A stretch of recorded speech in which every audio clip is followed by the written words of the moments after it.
Hey, I just wanted to go over a quick repair slash upgrade I did to my bass boat. I've got the Humminbird Transducer mount upgraded to a new stainless steel mount.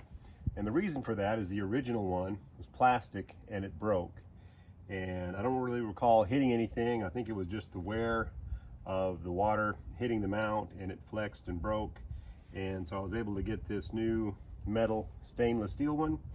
And I was pleased to note that the holes lined up, so I didn't have to drill any additional holes to mount this metal one in place.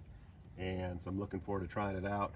Lord knows there's been enough holes drilled in the back of this transom over the years, and so I didn't want to have to drill any more.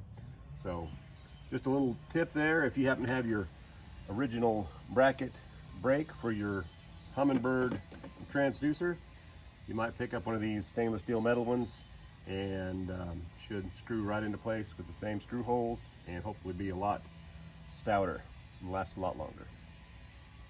Thanks for watching.